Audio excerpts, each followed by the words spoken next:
नमस्कार मित्रों, गहन विचार चैनल पर आपका स्वागत है। साथियों, आशा करते हैं कि आप सब अच्छे और कुशल मंगल होंगे। महाभारत में कई घटना, संबंध और ज्ञान विज्ञान के रहस्य छिपे हुए हैं। महाभारत का हर पात्र जीवंत है, चाहे वह कौरव, पांडव, कर्ण और कृष्ण हो या धृष्टद्युम्न, शल्य, शिखंडी और कृपाचार्य हो।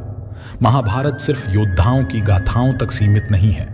महाभारत से जुड़े शाप, वचन और आशीर्वाद में भी रहस्य छिपे हैं। मोहनजोदड़ो में कुछ ऐसे कंकाल मिले थे जिसमें रेडिएशन का असर था। महाभारत को पंचम वेद कहा गया है। यह ग्रंथ हमारे देश के मन प्राण में बसा हुआ है। यह भारत की राष्ट्रीय गाथा भी है।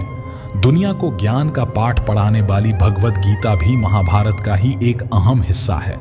कहते हैं कि महाभारत युद्ध में 18 संख्या का बहुत महत्व है। महाभारत की पुस्तक में 18 अध्याय हैं। महाभारत के युद्ध में 18 ही अक्षौहिणी सेना क्यों थे? महाभारत में 18 ही पर्व, महाभारत में 18 ही अध्याय क्यों है? श्री कृष्ण ने महाभारत में अर्जुन को 18 दिन ही क्यों उपदेश दिया था? 18 ही योद्धा महाभारत में क्यों जिंदा बचे थे? महाभारत का युद्ध कुरुक्षेत्र में ही क्यों हुआ? कौन था महाभारत का मास्टरमाइंड जिसने बिना कुछ किए ही सब कुछ खत्म कर दिया? महाभारत के ऐसे कौन से योद्धा थे जिन्होंने युद्ध नहीं लड़ा, पर महाभारत में उनकी बहुत बड़ी भूमिका रही? ऐसे ही बहुत से रहस्यों के बारे में हम आपको इस वीडियो में बताएंगे, जो कि आज तक ना आपने ना किसी ग्रंथ में ना किसी टीवी सीरियल में देखा होगा। मित्रों, वीडियो थोड़ी बड़ी जरूर है, लेकिन आपको इस वीडियो से ऐसी बातें जानने को मिलेंगी जो कहीं और नहीं मिलेंगी। महाभारत का जो सबसे बड़ा और पहला रहस्य था कि महाभारत का युद्ध तो कौरवों ने लड़ा और न पांडवों ने। कौरव उसे कहते हैं जो कुरुवंश का हो। आपको यह जानकर आश्चर्य होगा कि महाभारत में जब न कौरवों ने युद्ध लड़ा और न ही पांडवों ने, तो युद्ध किसने लड़ा? महाभारत में कुरुवंश के मात्र एक योद्धा भीष्म थे। यहां दो सवाल उठते हैं। पहला कि जब पांडु का कोई पुत्र ही नहीं था तो कैसे पांचों कुंती पुत्र पांडव हुए? दूसरा सवाल, यदि धृतराष्ट्र का भी कोई पुत्र नहीं था तो फिर कौरव कौन थे? लेकिन अब सवाल यह उठता है कि क्या सभी कौरव और पांडव कुरु के वंशज थे? और यदि कुरु के वंशज नहीं थे तो फिर वे किसके वंशज थे? आइए जानते हैं कि कौरव कौन थे और किसके वंशज थे। इस बात को जानने के लिए हमें सबसे पहले कुरुवंश को समझना होगा। पुराणों के अनुसार ब्रह्मा जी से अत्रि, अत्रि से चंद्रमा, चंद्रमा से बुध और बुध से इलानंदन, इलानंदन से पुरुरवा का जन्म हुआ। पुरुरवा से आयु, आयु से राजा नहुष और नहुष से ययाति उत्पन्न हुए। ययाति से पुरु हुए। पुरु के वंश में भरत और भरत के कुल में राजा कुरु हुए। कुरु के वंश में शांतनु का जन्म हुआ। कुरु के वंशजों को कौरव कहा जाता है। महाराजा शांतनु युवा हुए तो वो गंगा को देखकर मोहित हो गए और शांतनु ने गंगा के सामने विवाह का प्रस्ताव रखा। गंगा ने विवाह का प्रस्ताव स्वीकार कर लिया, पर गंगा ने शांतनु से एक बात कही कि राजन, आपको मुझे एक वचन देना होगा कि आप कभी मुझसे कोई सवाल नहीं करेंगे और मैं कुछ भी करूं आप मुझे नहीं रोकेंगे, और अगर आपने ऐसा किया तो मैं हमेशा के लिए आपको छोड़कर चली जाऊंगी। शांतनु ने गंगा को वचन देकर विवाह कर लिया। गंगा के गर्भ से महाराज शांतनु को 8 पुत्र हुए, जिनमें से 7 को गंगा ने गंगा नदी में ले जाकर बहा दिया। वचन के बंधे होने के कारण शांतनु कुछ नहीं बोल पाए। जब गंगा का 8वां पुत्र हुआ और वह उसे भी नदी में बहाने के लिए ले जाने लगी तो राजा शांतनु से रहा नहीं गया और उन्होंने इस कार्य को करने से गंगा को रोक दिया और कहा कि आज तुम्हें बताना होगा कि तुमने मेरे 7 पुत्रों को क्यों मार दिया। गंगा ने कहा कि वो 7 बच्चे बसु थे जो एक श्राप के कारण मनुष्य योनि में आए थे। मैंने उन्हें मारा नहीं बल्कि श्राप मुक्त किया है। गंगा ने कहा, राजन, आपने अपनी प्रतिज्ञा भंग कर दी है, इसलिए अब मैं आपके पास नहीं रह सकती। इसलिए मैं अपने पुत्र को अपने साथ लेकर जा रही हूं। समय आने पर ये पुत्र मैं तुमको वापस कर दूंगी। इतना कहकर गंगा वहां से अंतर्ध्यान हो गई। गंगा के जाने के बाद राजा शांतनु बहुत उदास चिंतित रहने लगे और वह एक खाली गागर की तरह हो गए। राजा शांतनु को अपने पुत्र देवव्रत को देखने की बहुत इच्छा होती थी। कुछ वर्षों बाद गंगा उस बच्चे को वापस कर गई। महाराजा शांतनु ने अपने उस पुत्र को पाला पोसा और उसका नाम देवव्रत रखा। देवव्रत के किशोरावस्था में होने पर उसे हस्तिनापुर का युवराज घोषित कर दिया। यही देवव्रत आगे चलकर भीष्म कहलाए। बाद में राजा शांतनु को निषाद जाति की एक महिला सत्यवती से प्रेम हो गया और वे सत्यवती के प्रेम में व्याकुल रहने लगे। पिता की व्याकुलता को देखते हुए उनके के पुत्र देवव्रत ने सत्यवती से शांतनु का विवाह करवाया। इस विवाह के लिए देवव्रत ने आजीवन ब्रह्मचारी रहने की प्रतिज्ञा की थी और सत्यवती को वचन दिया था कि उसकी संतान ही हस्तिनापुर का राजा बनेगी। इस भीषण प्रतिज्ञा के कारण ही देवव्रत का एक नाम भीष्म पड़ा। इस बात से प्रसन्न होकर उनके पिता ने भीष्म को इच्छा मृत्यु का वरदान दिया था। शांतनु को सत्यवती से 2 पुत्र मिले, चित्रांगद और विचित्रवीर्य। चित्रांगद एक युद्ध में मारा जाता है। शांतनु के बाद विचित्रवीर्य को हस्तिनापुर का राजा बनाया गया। विचित्रवीर्य का विवाह कराने के लिए भीष्म काशीराज की 3 कन्याओं अंबा, अंबिका और अंबालिका का स्वयंवर से हरण करके हस्तिनापुर ले आते हैं, जहां उन्होंने तीनों बहनों को सत्यवती के सामने प्रस्तुत किया ताकि उनका विवाह हस्तिनापुर के राजा और सत्यवती के पुत्र विचित्रवीर्य के साथ संपन्न हो सके। पर अंबा ने भीष्म से कहा कि वो शाल्बराज से प्रेम करती हैं, तो भीष्म ने उस कन्या से माफी मांगी और सम्मान सहित भीष्म ने उसे शाल्बराज के पास भिजवा दिया। शाल्बराज ने अंबा को यह कहकर ग्रहण नहीं किया कि तुमको किसी और ने जीता है और तुम पर उसी का हक है। अतः अंबा हस्तिनापुर लौटकर आ गई और भीष्म से बोली, हे आर्य, आप मुझे हर कर लाए हैं, अतः आप मुझसे विवाह करें। किंतु भीष्म ने अपनी प्रतिज्ञा के कारण उसके अनुरोध को स्वीकार नहीं किया। अंबा रुष्ट हो गई और भीष्म को श्राप दिया कि तुम्हारी मृत्यु का कारण मैं ही बनूंगी। और अगले जन्म में अंबा ने राजा द्रुपद के घर में शिखंडी के रूप में जन्म लिया और शिखंडी ही कुरुक्षेत्र के युद्ध में भीष्म की मृत्यु का कारण बना, जबकि विचित्रवीर्य का विवाह भीष्म ने काशीराज की पुत्री अंबिका और अंबालिका से करा दिया। लेकिन विचित्रवीर्य को कोई संतान नहीं हो रही थी और विचित्रवीर्य की निसंतान ही मृत्यु हो गई और पूरी हस्तिनापुर शोक में डूब गई। ऐसे में सत्यवती ने भीष्म से कहा कि अब तुम अपनी प्रतिज्ञा तोड़कर अंबिका और अंबालिका से विवाह कर लो। परंतु भीष्म ने कहा कि मैं अपनी प्रतिज्ञा नहीं तोड़ सकता। तब चिंतित सत्यवती ने कुंवारी अवस्था में पराशर मुनि से उत्पन्न अपने पुत्र वेद व्यास को बुलाया और उन्हें यह जिम्मेदारी सौंपी। वेद व्यास जी ने महाभारत को लिखा था। वेद व्यास कौन थे? वेद व्यास सत्यवती के पुत्र थे और उनके पिता ऋषि पराशर थे। सत्यवती जब कुंवारी थी तब वेद व्यास ने उनके गर्भ से जन्म लिया था। बाद में सत्यवती ने हस्तिनापुर के महाराजा शांतनु से विवाह किया था। वेद व्यास का असली नाम कृष्ण द्वैपायन था। सत्यवती ने वेद व्यास से अपनी दोनों पुत्र वधू अंबिका और अंबालिका को गर्भ धारण कराने को कहा और वो मान गए। पहले बड़ी रानी अंबिका, फिर छोटी रानी अंबालिका नियोग विधि के लिए व्यास के सामने गई, लेकिन अंबिका ने उनके तेज से डरकर आंखें बंद कर लीं, जबकि अंबालिका वेदव्यास को देखकर भय के कारण पीली पड़ गई। वेदव्यास ने लौटकर माता सत्यवती से कहा, माता, अंबिका को अत्यंत तेजस्वी पुत्र होगा, लेकिन आंखें बंद करने के दोष के कारण वह अंधा होगा, जबकि अंबालिका के गर्भ से रोग से पीड़ित पुत्र पैदा होगा। यह जानकर माता सत्यवती ने बड़ी रानी अंबिका को वेदव्यास के पास वापस जाने का आदेश दिया। इस बार बड़ी रानी स्वयं ना जाकर अपनी दासी को वेदव्यास के पास भेज देती है। दासी बिना किसी हिचकिचाहट के वेदव्यास के सामने से गुजर गई। इस बार वेदव्यास माता सत्यवती के पास आए और बोले, माँ, इस दासी के गर्भ से वेद वेदांत में पारंगत अत्यंत गुणवान पुत्र पैदा होगा। इतना कहकर वेदव्यास तपस्या करने चले गए। इस प्रकार अंबिका से धृतराष्ट्र, अंबालिका से पांडु और दासी से विदुर का जन्म हुआ। यह तीनों पराशर वेदव्यास की संतान थे। इस तरह देखा जाए तो पराशर मुनि का वंश चला। नियम के अनुसार धृतराष्ट्र को हस्तिनापुर का राजा बनाना था, क्योंकि वह सब में बड़े थे।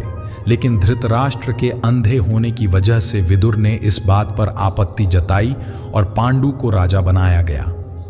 कुछ समय के बाद धृतराष्ट्र का विवाह गांधार की राजकुमारी गांधारी से हुआ। जब गांधारी को पता चला कि उनका होने वाला पति जन्म से अंधा है, तो उन्होंने भी अपनी आंखों पर आजीवन पट्टी बांध ली। इस घटना को जानकर गांधार के राजकुमार और गांधारी के भाई शकुनी ने अपनी बहन और अपने राज्य का अपमान समझा और इसका प्रतिशोध लेने की कसम खाई, और शकुनी ने कुरुवंश को नष्ट करने की सौगंध खाई। पांडवों और कौरवों के बीच दुश्मनी की आग जलाने में शकुनी ने सबसे महत्वपूर्ण भूमिका निभाई थी। गांधारी को शिव जी से 100 पुत्र प्राप्ति का वरदान प्राप्त था। पांडु का विवाह यदुवंशी राजा शूरसेन की पुत्री और श्री कृष्ण की बुआ कुंती से हुआ।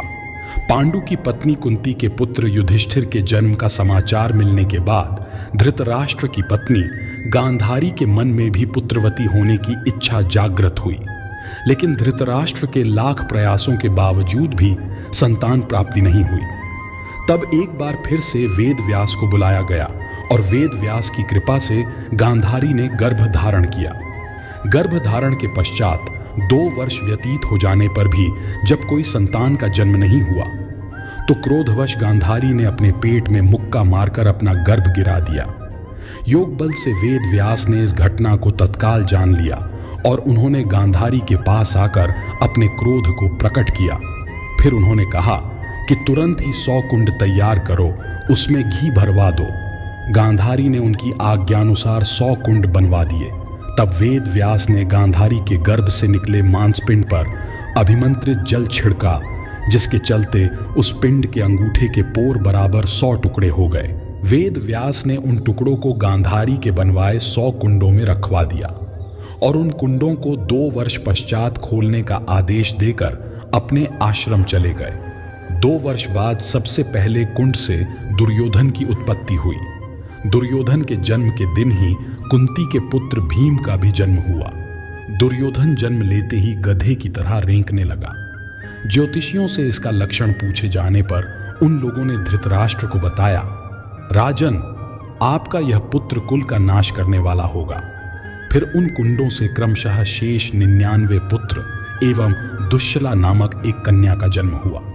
गांधारी गर्भ के समय धृतराष्ट्र की सेवा में असमर्थ हो गई थी, अतः उनकी सेवा के लिए एक दासी रखी गई। धृतराष्ट्र के सहवास से उस दासी का भी युयुत्सु नामक एक पुत्र हुआ। युवा होने पर सभी राजकुमारों का विवाह यथायोग्य कन्याओं से कर दिया गया। दुश्शला का विवाह जयद्रथ के साथ हुआ। आपको ये जानकर भी आश्चर्य होगा कि पांडव भी नहीं थे पांडु के पुत्र। एक बार राजा पांडु अपनी दोनों पत्नियों कुंती तथा माद्री के साथ वन में शिकार के लिए निकले। वहां उन्हें एक मृग का मैथुन रथ जोड़ा दिखाई दिया। पांडु ने तत्काल उस मृग को एक बाण मार दिया। असल में वो एक ऋषि मृग के रूप में थे। तब उस मरते हुए मृग ने पांडु को शाप दिया, राजन, तुम्हारे समान क्रूर पुरुष इस संसार में कोई भी नहीं होगा। तूने मुझे मैथुन के समय बाण मारा है, अतः जब कभी भी तू मैथुन रथ होगा तेरी भी मृत्यु हो जाएगी। इस शाप से पांडु अत्यंत दुखी हुए और अपनी रानियों से बोले, अब मैं अपनी समस्त वासनाओं का त्याग करके इस वन में ही रहूंगा, तुम लोग हस्तिनापुर लौट जाओ। दोनों रानियों ने दुखी होकर कहा, हम आपके बिना एक क्षण भी जीवित नहीं रह सकते, आप हमें भी वन में अपने साथ रहने दीजिए। पांडु ने उनके अनुरोध को स्वीकार कर लिया। एक दिन पांडु अपनी पत्नी से बोले, हे कुंती, मेरा जन्म लेना ही व्यर्थ हो रहा है, क्योंकि संतानहीन व्यक्ति पितृ ऋण, ऋषि ऋण, देव ऋण तथा मनुष्य ऋण से मुक्ति नहीं पा सकता। क्या तुम पुत्र प्राप्ति के लिए मेरी सहायता कर सकती हो? कुंती बोली, हे आर्य, दुर्वासा ऋषि ने मुझे ऐसा मंत्र प्रदान किया है जिससे मैं किसी भी देवता का आह्वान करके मनोवांछित पुत्र प्राप्त कर सकती हूं। आप आज्ञा करें, मैं किस देवता को बुलाऊं? इस पर पांडु ने धर्म को आमंत्रित करने का आदेश दिया। पांडु के कहने पर कुंती ने धर्म को आमंत्रित किया। धर्म ने कुंती को एक पुत्र प्रदान किया जिसका नाम युधिष्ठिर रखा गया। कालांतर में पांडु ने कुंती को पुनः 2 बार वायुदेव तथा इंद्रदेव को आमंत्रित करने की आज्ञा दी। वायुदेव से भीम तथा इंद्र से अर्जुन की उत्पत्ति हुई। बाद में कुंती ने माद्री को उक्त मंत्र की दीक्षा दे दी। माद्री ने अश्वनी कुमारों को आमंत्रित किया और इस तरह नकुल तथा सहदेव का जन्म हुआ। एक दिन राजा पांडु माद्री साथ वन में सरिता के तट पर स्नान करके टहल रहे थे। सहसा वायु के झोंके से माद्री का वस्त्र उड़ गया। इससे पांडु का मन चंचल हो उठा और वे मैथुन में प्रवृत्त हुए ही थे कि शापवश उनकी मृत्यु हो गई। बाद में माद्री भी उनके साथ सती हो गई। ऐसे में सभी पुत्रों के पालन पोषण की जिम्मेदारी कुंती पर आ गई और इस तरह कुंती ने हस्तिनापुर लौटकर अपने पुत्रों के हक की लड़ाई लड़ी। इस तरह पांडवों की मां 2 थीं और 6 पिता थे। कुंती के 4 पुत्र कर्ण, युधिष्ठिर, अर्जुन और भीम थे, जबकि माद्री के पुत्र नकुल और सहदेव थे। इस तरह देखा जाए तो कौरव और पांडव कुरुवंश के नहीं थे, बल्कि पराशर ऋषि के वंशज थे। महाभारत का दूसरा रहस्य था खाना बनाने का रहस्य। महाभारत का यह भी एक बड़ा रहस्य है कि जितने लोगों के लिए खाना बनता था, उतने ही लोग शाम को जीवित बचते थे, जिससे ना तो कभी खाना कम पड़ता था और ना ही कभी बर्बाद होता था। महाभारत में सैनिकों के लिए भोजन की व्यवस्था श्री कृष्ण ने उडुपी के राजा को सौंपी थी। महाभारत के युद्ध में प्रतिदिन लाखों लोगों के लिए युद्ध भूमि के पास ही लगे एक शिविर में भोजन बनता था। युद्ध की शुरुआत के पूर्व के दिन लगभग 45 लाख से अधिक लोगों का भोजन बना। इसके बाद प्रतिदिन जितने योद्धा मर जाते थे, उतना भोजन कम कर दिया जाता था। लेकिन आश्चर्य की बात तो यह थी कि यह पता कैसे चलता था कि आज कितने योद्धा मारे जाएंगे और कितने योद्धाओं का भोजन बनाना है। इसके लिए भोजन व्यवस्था देखने वाले उडुपी के राजा हर दिन शाम को जब श्री कृष्ण को भोजन कराते थे, तब श्री कृष्ण के भोजन करते वक्त उन्हें पता चल जाता था कि कल कितने लोग मरने वाले हैं और कितने बचेंगे। कहते हैं कि इसके लिए श्री कृष्ण प्रतिदिन उबली हुई मूंगफली या चावल खाते थे। उसी से राजा को पता चलता था कि कल कितने लोग मरेंगे, तो मुझे शाम को कितने लोगों का भोजन बनाना है। श्री कृष्ण जितनी मूंगफली खाते थे, उससे ठीक 1000 गुना ज्यादा सैनिक अगले दिन युद्ध में मारे जाते थे। जैसे कि अगर वे 50 मूंगफली खाते थे, तो राजा को अंदाजा हो जाता कि अगले दिन 50,000 योद्धा मारे जाएंगे। उसी हिसाब से उडुपी नरेश अगले दिन का भोजन तैयार करते थे। यही कारण था कि हर दिन सैनिकों को पूरा भोजन मिल जाता था और अन्न का एक दाना भी व्यर्थ नहीं जाता था। तीसरा रहस्य था मामा शकुनी और उनके पासे। गांधारी धृतराष्ट्र से शादी करने से पहले एक बकरे की विधवा थी। किसी प्रकोप से मुक्ति के लिए ज्योतिषियों ने गांधारी का विवाह एक बकरे से करवाया था और फिर उस बकरे की बलि दे दी गई और उसके बाद धृतराष्ट्र से विवाह हुआ। यह जानकारी जब धृतराष्ट्र को मिली, तब उन्होंने गांधार राज्य पर हमला कर दिया और गांधारी के पिता राजा सुबल और माता सुधर्मा शकुनी समेत 100 पुत्रों को जेल में बंद कर दिया। जेल में सभी के साथ बुरा बर्ताव किया और रोज सिर्फ एक मुट्ठी अनाज सभी को दिया जाता था, जिसका एक एक दाना सभी के हिस्से में आता था। धीरे धीरे भूख से राजा सुबल के कई पुत्रों की मौत हो गई। राजा सुबल ने कुरुवंश से बदला लेने के लिए अपने पुत्रों में से बुद्धिमान और चतुर शकुनी को बचाने का फैसला किया और उसको प्रतिशोध के लिए तैयार किया। सभी लोग अपना अपना भोजन शकुनी को देने लगे और शकुनी ने अपनी आंखों के सामने अपने परिवार का अंत होते देखा। मृत्यु से पहले राजा सुबल ने धृतराष्ट्र से शकुनी को छोड़ने की विनती की, जिसको धृतराष्ट्र ने मान लिया।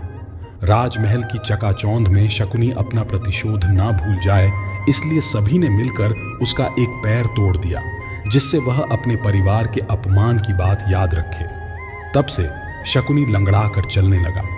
इस तरह की कथा भी शकुनी के संदर्भ में प्रचलित है। शकुनी के पासे उनके पिता राजा सुबल की हड्डी से बने थे। शकुनी को चौसर खेलने में महारत हासिल था और कौरवों में भी इसका मोह जगा दिया था। इसको देखते हुए मरने से पहले राजा सुबल ने शकुनी को अपनी हड्डी से पासे बनवाने के लिए कहा था। राजा सुबल ने कहा कि ये पासे हमेशा तुम्हारी आज्ञा मानेंगे और कोई तुमको हरा नहीं सकेगा। साथ ही इन्हीं पासों से धृतराष्ट्र के वंश का अंत हो जाएगा। राजा सुबल के मरने के बाद उनकी कुछ हड्डियां शकुनी ने बचाकर रख ली थीं और फिर उनसे पासे बनवाए थे। हड्डियों के बने पासों से चौसर खेलने की वजह से पांडव सब कुछ हार गए। द्रौपदी का चीर हरण हुआ और अंत में महाभारत का महायुद्ध हुआ। महाभारत के युद्ध में शकुनी पांडव पुत्र और कौरवों दोनों से नफरत करता था। साथियों, अगर आप सच्चे श्री श्याम के भक्त हैं तो कृपया हमारे चैनल को सब्सक्राइब जरूर कर दें। चौथा रहस्य, महाभारत में 18 का रहस्य। कहते हैं कि महाभारत युद्ध में 18 संख्या का बहुत महत्व है। महाभारत की पुस्तक में 18 अध्याय हैं। कृष्ण ने कुल 18 दिन तक अर्जुन को ज्ञान दिया। 18 दिन तक ही युद्ध चला। गीता में भी अध्याय हैं। कौरवों और पांडवों की सेना भी कुल 18 अक्षौहिणी सेना थी, जिनमें कौरवों की 11 और पांडवों की 7 अक्षौहिणी सेना थी। इस युद्ध के प्रमुख सूत्रधार भी 18 थे। इस युद्ध में कुल 18 योद्धा कृतवर्मा, कृपाचार्य, युयुत्सु, अश्वत्थामा, युधिष्ठिर, अर्जुन, भीम, नकुल, सहदेव, श्री कृष्ण, सात्यकी आदि ही जीवित बचे थे। सवाल यह उठता है कि सब कुछ 18 की संख्या में ही क्यों होता गया? क्या यह संयोग है या इसमें कोई रहस्य छिपा है? पांचवा रहस्य था महान योद्धा बर्बरीक और घटोत्कच। माना जाता है कि कद काठी के हिसाब से भीम पुत्र घटोत्कच इतना विशालकाय था कि वह लात मारकर रथ को कई फुट पीछे फेंक देता था और सैनिकों तो वह अपने पैरों तले कुचल देता था। भीम की असुर पत्नी हिडिंबा से घटोत्कच का जन्म हुआ था। इसका मस्तक हाथी के मस्तक जैसा था और केश शून्य होने के कारण यह घटोत्कच नाम से प्रसिद्ध हुआ। वह अत्यंत मायावी निकला और जन्म लेते ही बड़ा हो गया। उसमें जहां शारीरिक बल था वहीं वह मायावी भी था। चूंकि घटोत्कच की माता एक राक्षसी थी, पिता एक वीर क्षत्रिय था, इसलिए इसमें मनुष्य और राक्षस दोनों के मिश्रित गुण विद्यमान थे। वह बड़ा क्रूर और निर्दयी था। घटोत्कच ने युद्ध में अपने विशाल शरीर से हाहाकार मचा रखा था। वे एक ही बार में अपनी पैरों के नीचे कई सैनिकों को कुचल कर मार देते थे, जिससे घबराकर दुर्योधन ने कर्ण को अमोघ अस्त्र चलाने का आदेश दिया। इस अस्त्र से घटोत्कच वीर गति को प्राप्त हुए। दूसरी ओर बर्बरीक दुनिया का सर्वश्रेष्ठ धनुर्धर थे। बर्बरीक के लिए 3 बाण ही काफी थे, जिसके बल पर वे कौरवों और पांडवों की पूरी सेना को समाप्त कर सकते थे। युद्ध के मैदान में भीम पौत्र बर्बरीक दोनों खेमों के मध्य बिंदु एक पीपल के वृक्ष के नीचे खड़े हो गए और यह घोषणा कर डाली कि मैं उस पक्ष की तरफ से लड़ूंगा जो हार रहा होगा। बर्बरीक की इस घोषणा से कृष्ण चिंतित हो गए। भीम के पौत्र बर्बरीक के समक्ष जब अर्जुन तथा भगवान श्री कृष्ण उसकी वीरता का चमत्कार देखने के लिए उपस्थित हुए, तब बर्बरीक ने अपनी वीरता का छोटा सा नमूना मात्र ही दिखाया। कृष्ण ने कहा कि यह जो वृक्ष है, इसके सारे पत्तों को एक ही तीर से छेद दो तो मैं मान जाऊंगा। बर्बरीक ने भगवान का नाम लेकर तीर को वृक्ष की ओर छोड़ दिया। जब तीर एक एक कर सारे पत्तों को छेदता जा रहा था, उसी दौरान एक पत्ता टूटकर नीचे गिर पड़ा। कृष्ण ने उस पत्ते पर यह सोचकर पैर रखकर उसे छुपा लिया कि यह छेद होने से बच जाएगा, लेकिन सभी पत्तों को छेदता हुआ वह तीर कृष्ण के पैरों के पास आकर रुक गया। तब बर्बरीक ने कहा कि ब्राह्मण, आपके पैर के नीचे एक पत्ता दबा है, कृपया पैर हटा लीजिए, क्योंकि मैंने तीर को सिर्फ पत्तों को छेदने की आज्ञा दे रखी है, आपके पैर को छेदने की नहीं। उसके इस चमत्कार को देखकर कृष्ण चिंतित हो गए। भगवान श्री कृष्ण यह बात जानते थे कि बर्बरीक प्रतिज्ञावश हारने वाले का साथ देगा। यदि कौरव हारते हुए नजर आए तो फिर पांडवों के लिए संकट खड़ा हो जाएगा, और यदि जब पांडव बर्बरीक के सामने हारते नजर आए तो फिर वह पांडवों का साथ देगा। इस तरह वह दोनों ओर की सेना को एक ही तीर से खत्म कर देगा। तब भगवान श्री कृष्ण ब्राह्मण का भेष बनाकर सुबह बर्बरीक के शिविर के द्वार पर पहुंच गए और दान मांगने लगे। बर्बरीक ने कहा, मांगो ब्राह्मण, क्या चाहिए? ब्राह्मण रूपी कृष्ण ने कहा कि तुम दे न सकोगे। लेकिन बर्बरीक कृष्ण के जाल में फंस गए और कृष्ण ने उससे उसका शीश मांग लिया। बर्बरीक द्वारा अपने पितामह पांडवों की विजय हेतु स्वेच्छा के साथ शीश दान कर दिया गया। बर्बरीक के इस बलिदान को देखकर दान के पश्चात श्री कृष्ण ने बर्बरीक को कलयुग में स्वयं के नाम से पूजित होने का वर दिया। आज बर्बरीक को खाटू श्याम के नाम से पूजा जाता है। जहां कृष्ण ने उसका शीश रखा था उस स्थान का नाम खाटू है। साथियों, श्री खाटू श्याम सच में हारे का सहारा है। अगर आप भी खाटू श्याम को मानते हो तो कमेंट बॉक्स में हारे का सहारा श्याम हमारा जरूर लिखें। महाभारत का छठा रहस्य। महाभारत का सबसे बड़ा नायक और खलनायक कौन था? कुरुक्षेत्र में लड़ा गया महाभारत का युद्ध भयंकर युद्ध था। इससे भारत का पतन हो गया। इस युद्ध में संपूर्ण भारतवर्ष के राजाओं के अतिरिक्त बहुत से अन्य देशों के राजाओं ने भी भाग लिया और सब के सब वीरगति को प्राप्त हो गए। लाखों महिलाएं विधवा हो गईं।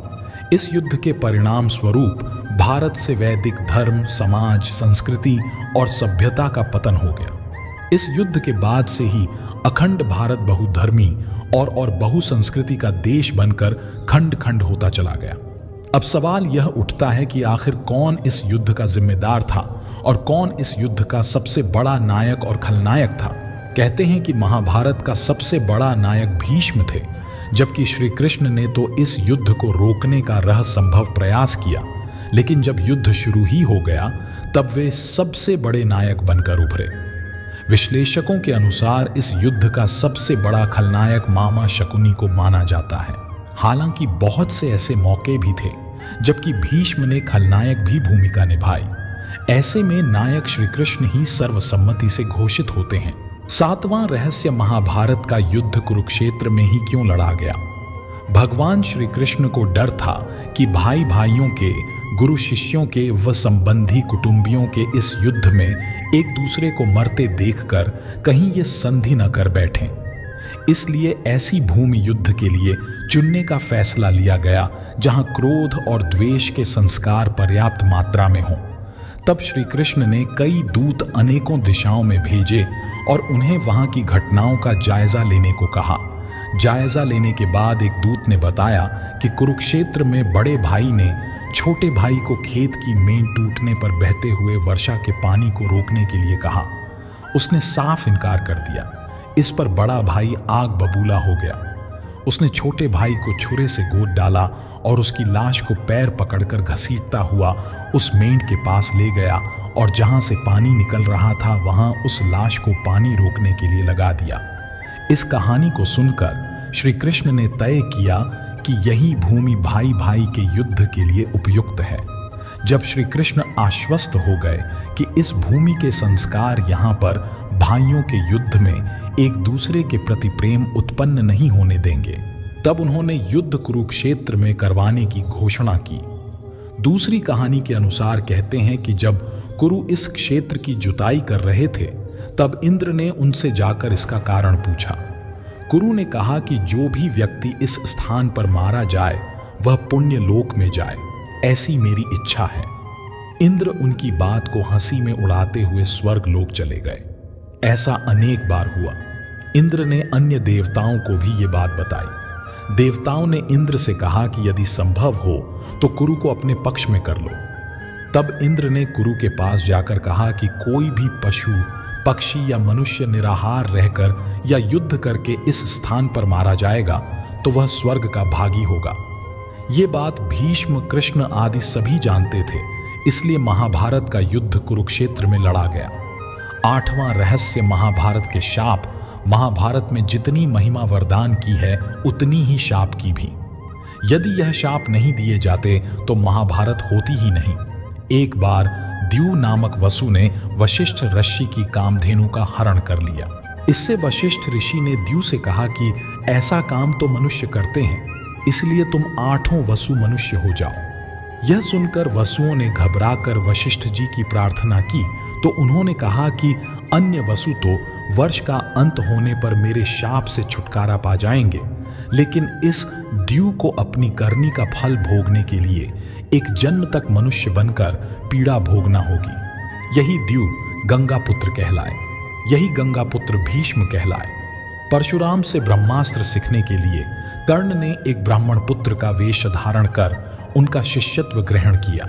लेकिन जब परशुराम को यह पता चला कि कर्ण ने उनसे झूठ बोला है तो उन्होंने कर्ण को शाप दे दिया कि तुमने मुझसे जो भी विद्या सीखी है वह झूठ बोलकर सीखी है, इसलिए जब भी तुम्हें इस विद्या की सबसे ज्यादा आवश्यकता होगी तभी तुम इसे भूल जाओगे, कोई भी दिव्यास्त्र का उपयोग नहीं कर पाओगे।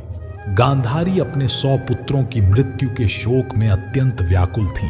भगवान श्री कृष्ण को देखते ही गांधारी ने क्रोधित होकर उन्हें शाप दिया कि तुम्हारे कारण जिस प्रकार से मेरे 100 पुत्रों का नाश हुआ है उसी प्रकार तुम्हारे वंश का भी आपस में एक दूसरे को मारने के कारण नाश हो जाएगा।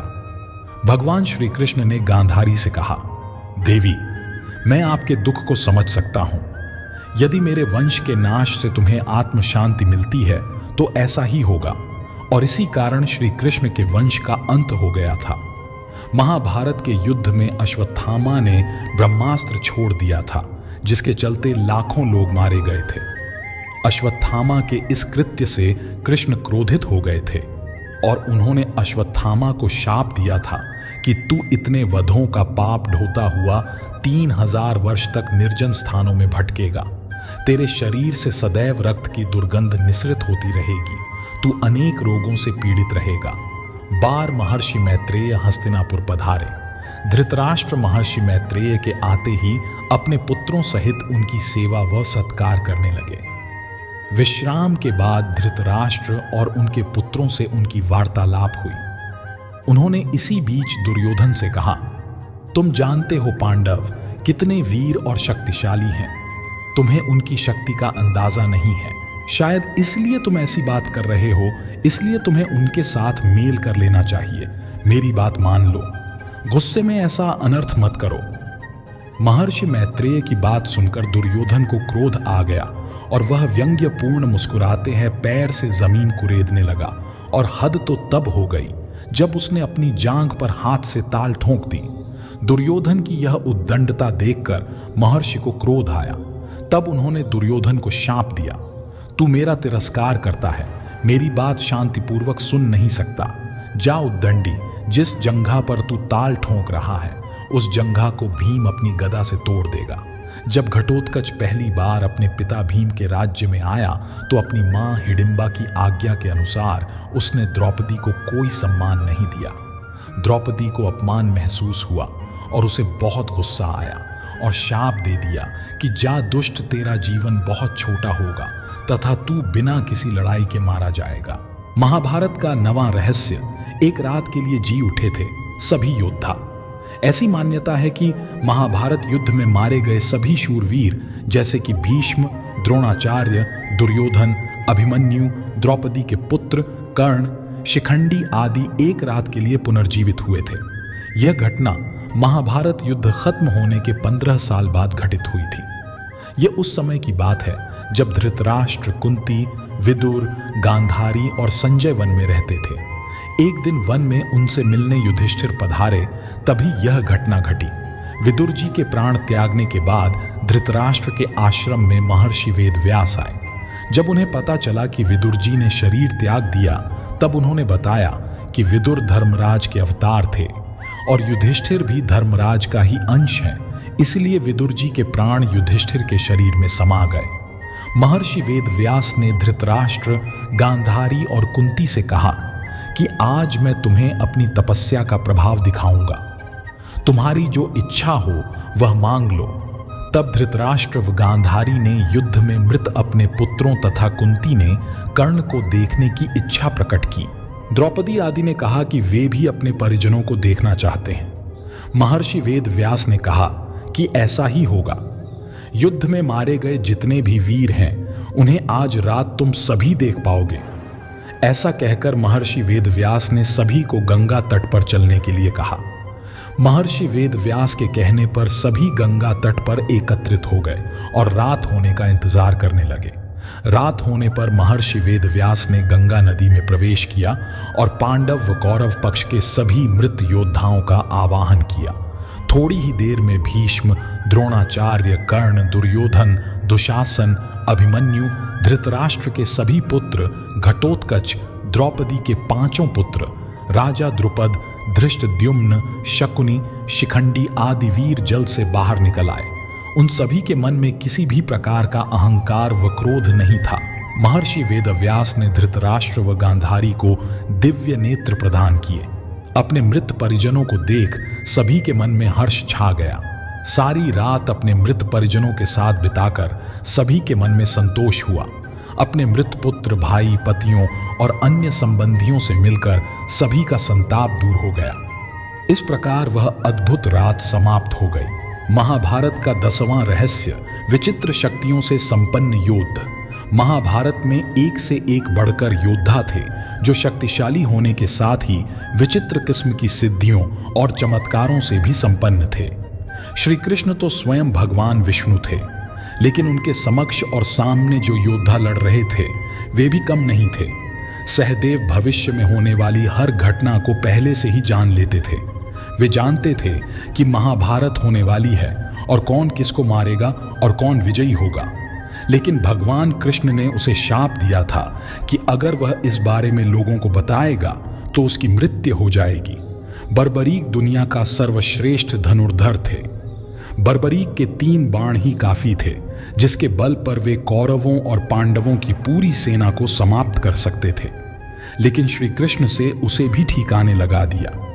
महाभारत युद्ध में संजय वेदादि विद्याओं का अध्ययन करके वे धृतराष्ट्र की राज्यसभा के सम्मानित मंत्री बन गए थे। आज के दृष्टिकोण से वे टेलीपैथिक विद्या में पारंगत थे। कहते हैं कि गीता का उपदेश 2 लोगों ने सुना, एक अर्जुन और दूसरा संजय। गुरु द्रोणाचार्य के पुत्र अश्वत्थामा हर विद्या में पारंगत थे। वे चाहते तो पहले दिन ही युद्ध का अंत कर सकते थे, लेकिन कृष्ण ने ऐसा कभी होने नहीं दिया। कृष्ण यह जानते थे कि पिता पुत्र की जोड़ी मिलकर ही युद्ध को समाप्त कर सकती है। कर्ण से यदि कवच कुंडल नहीं हथियाए होते, यदि कर्ण इंद्र द्वारा दिए गए अपने अमोघ अस्त्र का प्रयोग घटोत्कच पर न करते हुए अर्जुन पर करता तो आज भारत का इतिहास और धर्म कुछ और होता। कुंती और वायु के पुत्र थे भीम, अर्थात पवन पुत्र भीम। भीम में 1000 हाथियों का बल था।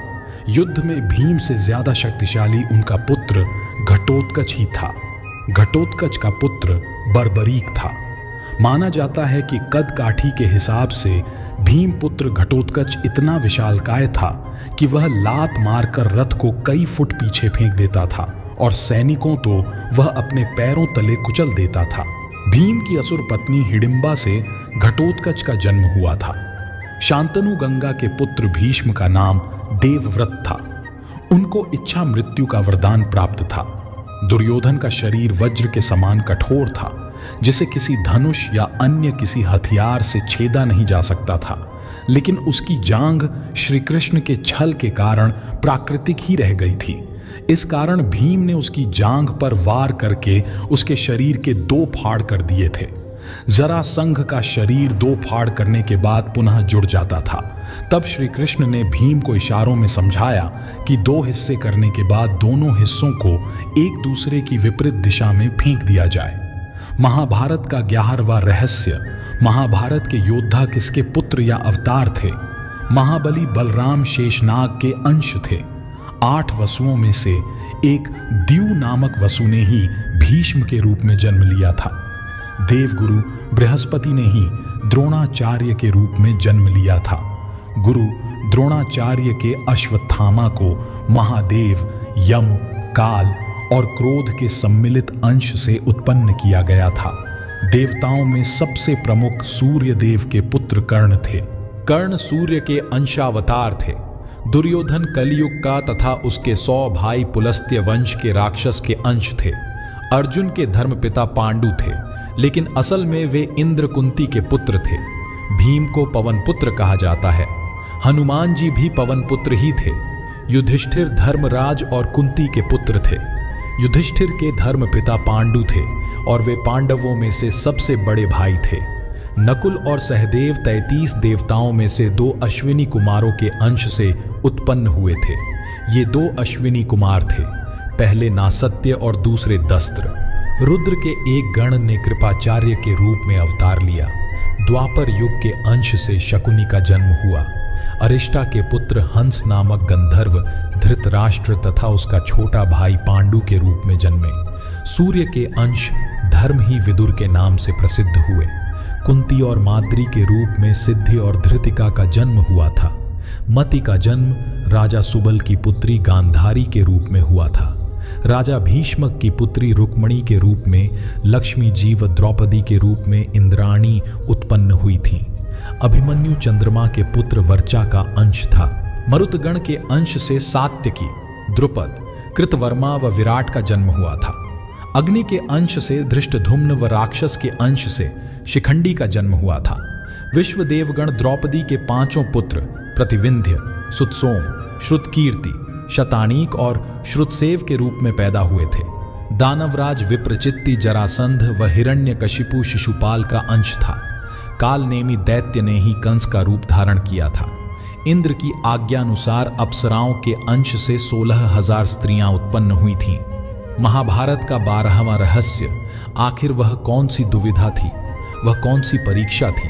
दुर्योधन ने भीष्म पितामह पर ऐसा कौन सा आरोप लगाया और क्यों भीष्म पितामह ने महाभारत के दौरान उन 5 तीरों का इस्तेमाल नहीं किया? आखिर इसके पीछे क्या कारण था जिसके कारण उन्हें मजबूरन 5 ऐसे सोने के तीर अभिमंत्रित करने पड़े? बहुत समय पहले की बात है। महाभारत युद्ध के समय भीष्म पितामह कई दिनों तक युद्ध करते रहे और अपनी राजभक्ति की परीक्षा देते रहे। परंतु एक समय ऐसा भी आया जब दुर्योधन को पितामह की राजभक्ति पर शक होने लगा। कौरवों की सेना पराजित हो रही थी। पांडव अपनी छोटी सी सेना के बावजूद कौरवों की विशाल सेना पर भारी पड़ रहे थे, जिससे दुर्योधन को यह शक था कि भीष्म पितामह अपनी पूरी ताकत और शक्ति से युद्ध नहीं लड़ रहे हैं। वह पांडवों के प्रति अपने प्रेम के कारण पूरी ताकत से प्रहार नहीं कर रहे, जिस कारण पांडव बच जाते हैं और कौरवों की सेना को पराजित कर देते हैं। अपने मन में ऐसे कई प्रश्न लेकर दुर्योधन भारी मन के साथ रात्रि में पितामह के शिविर में प्रवेश करता है। युद्ध को 2-3 दिन ही बीते थे और पितामह से दुर्योधन बहुत नाराज था। दुर्योधन ने पितामह को चरण स्पर्श करके प्रणाम किया। पितामह भीष्म ने दुर्योधन के आने का कारण पूछा तो दुर्योधन ने बताया, पितामह, बहुत दिनों से मैं आपसे मन की एक बात करना चाहता हूं। मुझे लगता है आप पांडव प्रेम के कारण उन पर आत्मघाती प्रहार नहीं कर रहे हैं और दूसरी तरफ कौरवों की सेना पराजित होती जा रही है। दुर्योधन ने कहा कि पितामह, मैं आपका राजा हूं और आप मेरे सेनापति हैं, परंतु आप फिर भी मेरे आदेश का पूरी तरह से पालन नहीं कर रहे हैं, जिसके कारण हम पराजित होते जा रहे हैं। पिताजी ने पूरे युद्ध का कार्यभार मुझे संभालने को कहा है और आपको मेरी आज्ञा माननी ही पड़ेगी। आपको कुरु वंश की ओर से युद्ध करना ही पड़ेगा, पांडवों की ओर से नहीं। आपको हमारा साथ देना चाहिए, ना कि पांडवों का। परंतु बीते कुछ दिनों में युद्ध के दौरान आपको देखकर यह साफ कहा जा सकता है कि आप पांडवों की ओर से युद्ध लड़ रहे हैं। आप जानबूझकर पांडवों को कोई क्षति नहीं पहुंचते हैं, वह आपके प्रहार से बहुत आसानी से बच जाते हैं। जब आप पर प्रहार करते हैं तो मानो कोई पिता अपने पुत्र पर हंसी खेल में प्रहार कर रहा है। आप जैसा शूरवीर योद्धा जो हजारों योद्धाओं को एक साथ हरा सकता है, उसके प्रहार से यह पांडव कैसे बच सकते हैं? भीष्म पितामह मुस्कुराते हैं और दुर्योधन को उसकी गलती का एहसास कराते हैं। वह कहते हैं, दुर्योधन, तुम नहीं जानते कि मैंने आजीवन हस्तिनापुर को सुरक्षित रखने की प्रतिज्ञा की है और मैं तब तक प्राणों का त्याग नहीं करूंगा जब तक चारों ओर से हस्तिनापुर को सुरक्षित नहीं देख लेता। परंतु फिर भी तुम मेरी निष्ठा पर संदेह करते हो, यह बात उचित नहीं है। युद्ध में हार जीत लगी ही रहती है। पांडवों का पक्ष भी अधिक भारी है। अर्जुन के धनुष की डंकर तुमने सुनी ही है। अर्जुन जब तीर चलाता है तो वह अचूक होता है। तीनों लोक में हाहाकार मच जाती है। ऐसे लगता है मानो साक्षात ईश्वर उसका साथ दे रहे हैं। मैं अपनी पूरी क्षमता के साथ युद्ध लड़ रहा हूं। तुम ज्यादा चिंता मत करो और युद्ध के अंतिम परिणाम का इंतजार करो। अगर भगवान ने चाहा तो युद्ध में धर्म की जीत होगी, परंतु तुम्हें विचार करना चाहिए कि धर्म क्या है और कर्म क्या है। इतना कहकर पितामह चुप हो गए और दुर्योधन पितामह पर आरोप लगाता जा रहा था। बहुत देर तक वार्तालाप चलती रही और कोई परिणाम नहीं निकल सका। अपनी निष्ठा का सबूत देने के लिए पितामह ने आवेश में आकर अगले दिन पांडवों को पराजित करने का संकल्प ले लिया। उन्होंने तुरंत 5 ऐसे सोने के तीर तैयार किए जिससे पांडवों को पराजित किया जा सकता था। उन्होंने एक एक करके 5 सोने के तीरों को मंत्रों से अभिमंत्रित किया, जिससे उनमें ऐसी शक्ति विद्यमान हो गई जिससे किसी को भी पराजित किया जा सकता था। दुर्योधन बहुत प्रसन्न हुआ और उसे विश्वास हो गया कि अब पितामह पूरी निष्ठा के साथ इस युद्ध को लड़ेंगे और हमारी जीत अवश्य होगी। परंतु फिर भी उसके मन में पितामह के लिए शक था। वह जानता था कि भीष्म पितामह पांडवों से कितना प्रेम करते हैं और होना हो वह पांडवों पर प्रहार नहीं करेंगे। हो सकता है उनके मन में फिर से पांडवों के प्रति प्रेम जागृत हो जाए और वह इन तीरों का इस्तेमाल न करें। ऐसी शंकाओं से निजात पाने के लिए दुर्योधन को एक तरकीब सूझी। उसने पितामह से अनुरोध किया कि आप इन 5 तीरों को मुझे दे दीजिए। मुझे आप पर बिल्कुल भी भरोसा नहीं है। मैं यह तीर आपको केवल तभी लौट आऊंगा जब आप कल युद्ध के लिए तैयार होंगे। जब तक यह तीर मेरे पास सुरक्षित रहेंगे। पितामह ने दुर्योधन की बात मान ली और उसे तीर ले जाने की इजाजत दे दी। दुर्योधन उन 5 तीरों को लेकर अपने शिविर में वापस लौट आया और अगले दिन का इंतजार करने लगा। परंतु जैसा कि सभी जानते हैं, श्री कृष्ण की नजरों से कुछ भी छुप नहीं सकता।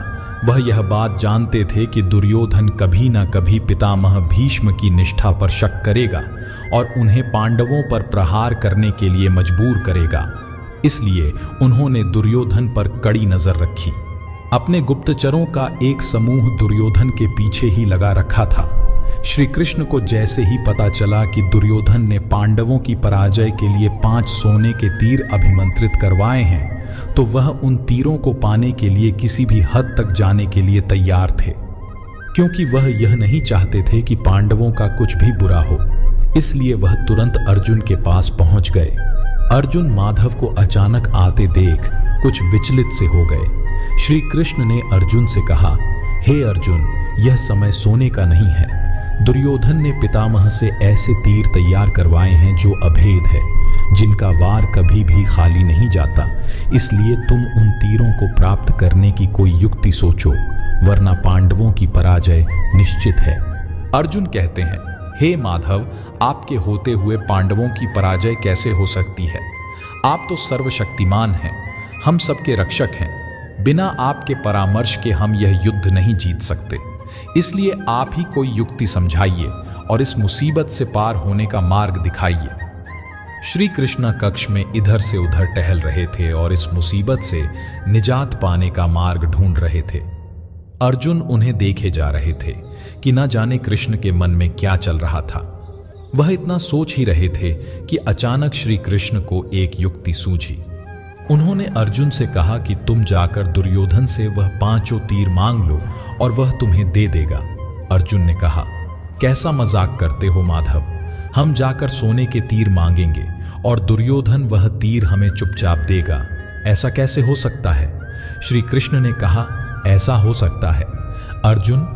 याद करो, बात उसे समय की है जब दुर्योधन की कूटनीति के कारण पांडव वनवास भोग रहे थे।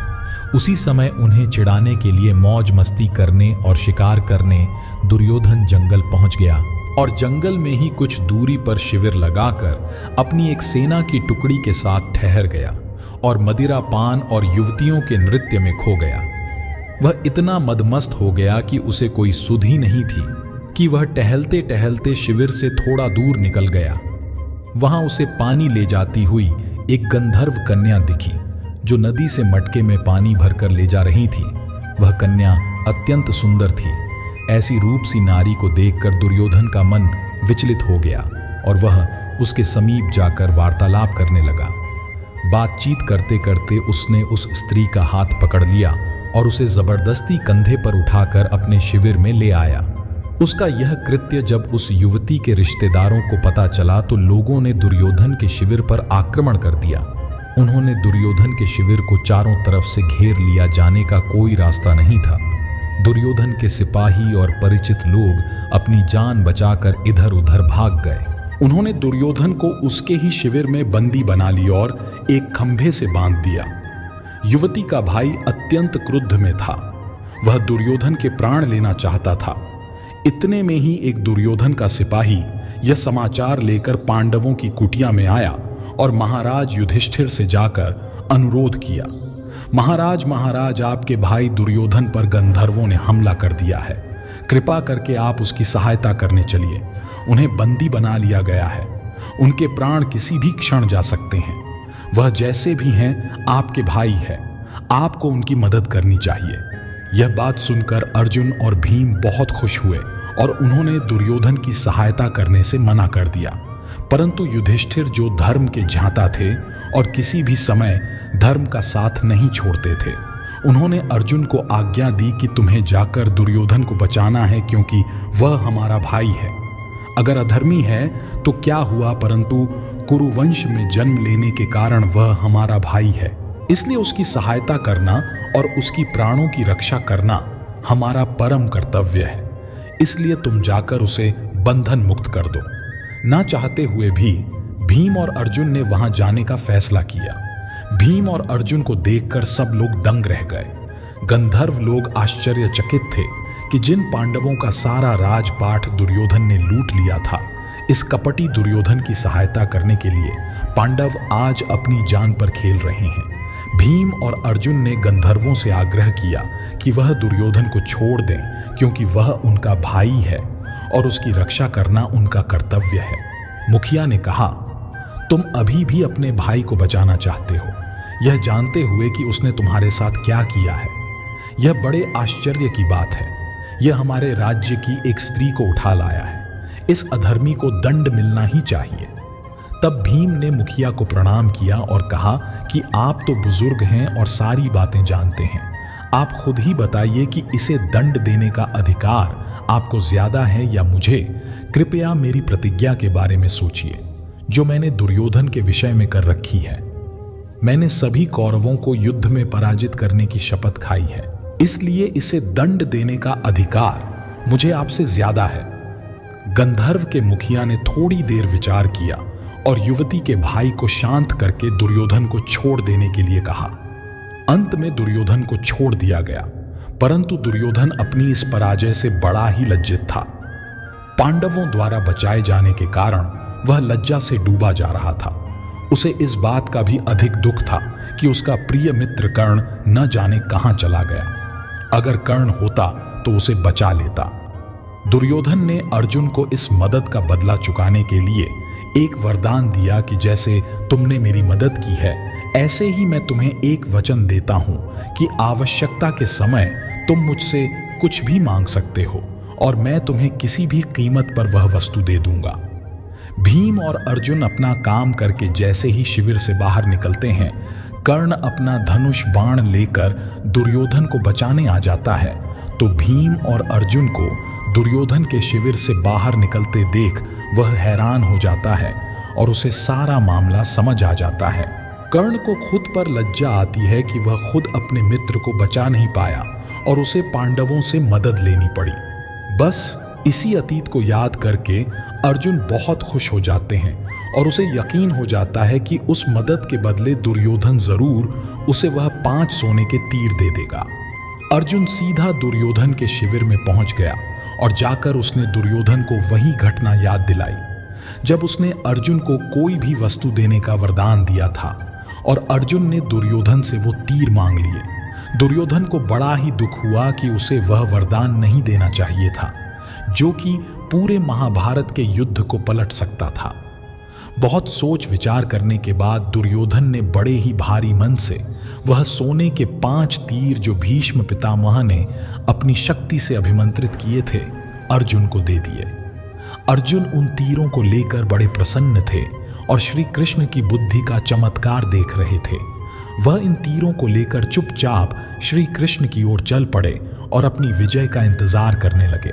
महाभारत का 13वां रहस्य, क्या महाभारत काल में जहाज, विमान और परमाणु अस्त्र थे? महाभारत काल में समुद्री जहाज, विमान और परमाणु अस्त्र एवं दिव्यास्त्र होने की बात कही जाती है।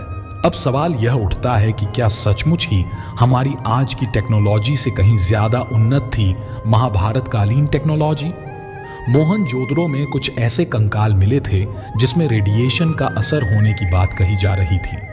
महाभारत में सौप्तिक पर्व के अध्याय 13 से 15 तक ब्रह्मास्त्र के परिणाम दिए गए हैं। यह परिणाम ऐसे ही हैं जैसा कि वर्तमान में परमाणु अस्त्र छोड़े जाने के बाद घटित होते हैं। हिंदू इतिहास के जानकारों के मुताबिक 3 नवंबर 1553 वर्ष पूर्व छोड़ा हुआ ब्रह्मास्त्र परमाणु बम ही था। ब्रह्मास्त्र छोड़े जाने के बाद भयंकर वायु जोरदार तमाचे मारने लगी। सहस्रावधि उल्का पिंड आकाश से गिरने लगे। भूत मात्रा को भयंकर महाभय उत्पन्न हो गया। आकाश में विस्फोट हुआ। आकाश जलाने लगा। पर्वत, अरण्य, वृक्षों के साथ पृथ्वी हिल गई। आधुनिक काल में जे रॉबर्ट ओपनहाइमर ने गीता और महाभारत का गहन अध्ययन किया। उन्होंने महाभारत में बताए गए ब्रह्मास्त्र की संहारक क्षमता पर शोध किया और अपने मिशन को नाम दिया त्रिदेव। रॉबर्ट के नेतृत्व में 1939 से 1945 का बीच वैज्ञानिकों की एक टीम ने यह कार्य किया। 16 जुलाई 1939 को इसका पहला परीक्षण किया गया था। शोध कार्य के बाद विदेशी वैज्ञानिक मानते हैं कि वास्तव में महाभारत में परमाणु बम का प्रयोग हुआ था। 42 वर्ष पहले पुणे के डॉक्टर अवलेखक पद्माकर विष्णुवर्तक ने अपने शोध कार्य के आधार पर कहा था कि महाभारत के समय जो ब्रह्मास्त्र इस्तेमाल किया गया था वह परमाणु बम के समान ही था। डॉ वर्तक द्वारा लिखी किताब स्वयंभू, इसमें इसका उल्लेख मिलता है। प्राचीन भारत में कहीं कहीं ब्रह्मास्त्र के प्रयोग किए जाने का वर्णन मिलता है। रामायण में भी मेघनाद से युद्ध हेतु लक्ष्मण ने जब ब्रह्मास्त्र का प्रयोग करना चाहा, तब श्री राम ने उन्हें यह कहकर रोक दिया था कि अभी इसका प्रयोग उचित नहीं, क्योंकि इससे पूरी लंका साफ हो जाएगी। एरिक वॉन अपनी बेस्ट सेलर पुस्तक चैरियट्स ऑन ऑफ गॉड्स में लिखते हैं, लगभग 5000 वर्ष पुरानी महाभारत के तत्कालीन कालखंड में कोई योद्धा किसी ऐसे अस्त्र के बारे में कैसे जानता था जिसे चलाने से 12 साल तक उस धरती पर सूखा पड़ जाता है।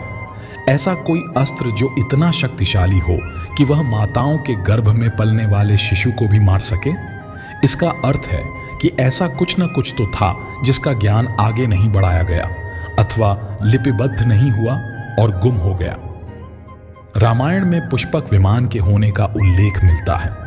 कुछ वर्ष पूर्व wired.com की एक रिपोर्ट में दावा किया गया था कि प्राचीन भारत के 5000 वर्ष पुराने एक विमान को अफगानिस्तान की एक गुफा में पाया गया है। कहा जाता है कि यह विमान एक टाइम वेल में फंसा हुआ है, जिसके कारण यह अभी तक सुरक्षित बना हुआ है। यहाँ इस बात का उल्लेख करना समुचित होगा कि time well electromagnetic shock waves से सुरक्षित क्षेत्र होता है और इस कारण से इस विमान के पास जाने की चेष्टा करने वाला कोई भी व्यक्ति इसके प्रभाव के कारण गायब या अदृश्य हो जाता है। हालांकि इस खबर की पुष्टि नहीं की जा सकती। ऐसा कहते हैं कि महाभारत के युद्ध में कौरवों की मित्रता दैत्यों से थी। दैत्यों ने उन्हें कुछ विमान दिए थे। कौरव सेना इसके माध्यम से आसमान से वार करती थी। यह भी जनश्रुति है कि सूर्य देव ने कर्ण को पुष्पक विमान दिया था। महाभारत की एक कथा अनुसार अर्जुन और श्री कृष्ण एक उड़ने वाले विमान के माध्यम से इंद्रलोक जाते हैं। यह विमान जमीन और आसमान दोनों जगह चलता था। एक अन्य कथा अनुसार जब इंद्रदेव छल के माध्यम से कर्ण से कवच और कुंडल मांग लेते हैं, कर्ण जब उन्हें वो दे देता है तो इंद्र अपने विमान से भागने लगते हैं। बीच रास्ते में एक आकाशवाणी होती है कि इंद्र तूने ये छल किया है, अत तेरा यान यहीं भूमि में धंसा रहेगा जब तक कि तू कवच और कुंडल के बदले कर्ण को कुछ दे नहीं देता। ऐसे में इंद्र वचन देते हैं कर्ण को अमोघ अस्त्र देने का, तभी विमान आगे बढ़ता है। वे उसी विमान से लौटकर कर्ण को अमोघ अस्त्र दे देते हैं। प्राचीन भारत के शोधकर्ता मानते हैं कि रामायण और महाभारत काल में विमान होते थे। जिसके माध्यम से विशिष्ट जन एक स्थान से दूसरे स्थान पर सुगमता से यात्रा कर लेते थे। विष्णु, रावण, इंद्र, बाली आदि सहित कई देवी और देवताओं के अलावा मानवों के पास अपने खुद के विमान हुआ करते थे। विमान से यात्रा करने की कई कहानियां भारतीय ग्रंथों में भरी पड़ी हैं। यही नहीं, कई ऐसे ऋषि और मुनि भी थे जो अंतरिक्ष में किसी दूसरे ग्रहों पर जाकर पुण्य धरती पर लौट आते थे। महाभारत से पूर्व हुई रामायण में नाव और जहाज होने का उल्लेख मिलता है। भगवान राम एक नाव में सफर करके ही गंगा पार करते हैं। पुष्पक विमान से वे श्रीलंका से अयोध्या लौटते हैं। दूसरी ओर संस्कृत और अन्य भाषाओं के ग्रंथों में इस बात के कई प्रमाण मिलते हैं कि भारतीय लोग समुद्र में जहाज द्वारा अरब और अन्य देशों की यात्रा करते थे। महाभारत और उससे जुड़े ग्रंथों में यह उल्लेख मिलता है कि यमुना में बड़ी बड़ी नावें चलती थीं। इन नावों के माध्यम से ही श्री कृष्ण और बलराम द्वारिका से मथुरा आते थे और मथुरा से द्वारिका जाते थे। बीच में उन्हें सरस्वती नदी में ही नावों से सफर करना होता था।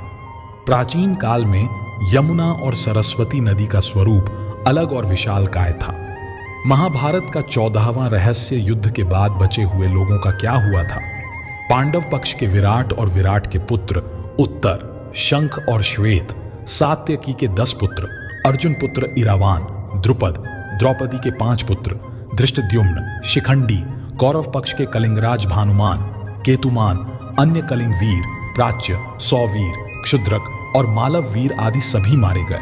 लाखों लोगों के मारे जाने के बाद लगभग 24,165 कौरव सैनिक लापता हो गए थे, जबकि महाभारत के युद्ध के पश्चात कौरवों की तरफ से 3 और पांडवों की तरफ से 15 यानी कुल 18 योद्धा ही जीवित बचे थे। माना जाता है कि महाभारत युद्ध में एकमात्र जीवित बचा कौरव युयुत्सु था। युधिष्ठिर ने युद्ध के मैदान में ही सभी योद्धाओं का अंतिम क्रियाकर्म करवाया था। महाभारत युद्ध की समाप्ति के बाद कृतवर्मा, कृपाचार्य, युयुत्सु, अश्वत्थामा, युधिष्ठिर, अर्जुन, भीम, नकुल, सहदेव, श्री कृष्ण, सात्यकी आदि जीवित बचे थे। इसके अलावा धृतराष्ट्र, द्रौपदी, गांधारी, विदुर, संजय, बलराम, श्री कृष्ण की पत्नियां आदि भी जीवित थे। युद्ध के बाद शाप के चलते श्री कृष्ण के कुल में भी आपसी युद्ध शुरू हुआ, जिसमें श्री कृष्ण के पुत्र आदि सभी मारे गए। बलराम ने यह देखकर समुद्र के किनारे जाकर समाधि ले ली। श्री कृष्ण को प्रभास क्षेत्र में एक बहेलिये ने पैर में तीर मार दिया, जिसे कारण बनाकर उन्होंने देह त्याग दी। बचे लोगों ने कृष्ण के कहने के अनुसार द्वारका छोड़ दी और हस्तिनापुर की शरण ले ली। यादवों और उनके भोज्य गणराज्यों का अंत होते ही कृष्ण की बसाई द्वारका सागर में डूब गई। धृतराष्ट्र और गांधारी ने पांडवों के साथ रहते रहते 15 साल गुजार दिए। तब एक दिन भीम ने धृतराष्ट्र व गांधारी के सामने कुछ ऐसी बातें कह दी जिसे सुनकर उनके मन में बहुत शोक हुआ और दोनों वन चले गए। उनके साथ गांधारी, कुंती, विदुर और संजय भी वन में रहकर तप करने लगे। विदुर और संजय इनकी सेवा में लगे रहते थे और तपस्या किया करते थे। एक दिन युधिष्ठिर के वन में पधारने के बाद विदुर ने देह छोड़कर अपने प्राणों को युधिष्ठिर में समा दिया। फिर एक दूसरे दिन जब धृतराष्ट्र और अन्य गंगा स्नान कर आश्रम आ रहे थे, तभी वन में भयंकर आग लग गई। दुर्बलता के कारण धृतराष्ट्र, गांधारी व कुंती भागने में असमर्थ थे, इसीलिए उन्होंने उसी अग्नि में प्राण त्यागने का विचार किया और वहीं एकाग्रचित्त होकर बैठ गए। इस प्रकार धृतराष्ट्र, गांधारी व कुंती ने अपने प्राणों का त्याग कर दिया। संजय ने यह बात तपस्वियों को बताई और वे स्वयं हिमालय पर तपस्या करने चले गए। धृतराष्ट्र, गांधारी व कुंती की मृत्यु का समाचार जब महल में फैला तो हाहाकार मच गया। तब देवर्षि नारद ने उन्हें धैर्य बंधाया। युधिष्ठिर ने विधिपूर्वक सभी का श्राद्ध कर्म करवाया और दान दक्षिणा देकर उनकी आत्मा की शांति के लिए संस्कार किए। महाभारत का 15वां रहस्य, श्री कृष्ण का जीवन एक रहस्य। महाभारत की प्रत्येक घटना को श्री कृष्ण ही संचालित करते हुए नजर आते हैं। दुर्योधन को माता के समक्ष नग्न जाने से रोकना, कर्ण को कवच कुंडलों को इंद्र द्वारा दान में मांग लेना, बर्बरिक से दान में उसका शीश मांग लेना और युक्ति पूर्वक कर्ण, द्रोण और भीष्म को युद्ध में मरवा देना, यह सभी श्री कृष्ण की नीति से ही संभव होता है। श्री कृष्ण के कारण ही यह युद्ध हुआ और उन्हीं ने इस युद्ध में पांडवों के पक्ष को विजयी किया। महाभारत का 16वां रहस्य कौरवों की हार के कारण। कौरवों की सेना सभी तरह से शक्तिशाली थी, एक से बढ़कर एक महारथी थे, परंतु फिर भी सभी हार गए और इसका एकमात्र कारण दुर्योधन ही था, क्योंकि उसने सही समय पर सही निर्णय नहीं लिया और कई तरह की गलतियां की। पहली गलती उसने श्री कृष्ण की बजाय नारायणी सेना मांगकर की। दूसरी गलती उसने भीष्म पितामह और द्रोणाचार्य की बातों पर ध्यान नहीं दिया। भीष्म ने उसे 5 सोने के तीर दिए थे और कहा था कि कल सुबह में इन तीरों से 5 पांडवों का वध कर दूंगा। दुर्योधन वह तीर अपने पास रख लिए और अर्जुन के वरदान मांगने पर उसे दे दिए। चौथी चूक उसने कर्ण से कहा कि घटोत्कच को मार दो, और कर्ण ने अपना अचूक अमोघ अस्त्र घटोत्कच पर चलाकर अपनी शक्ति खो दी।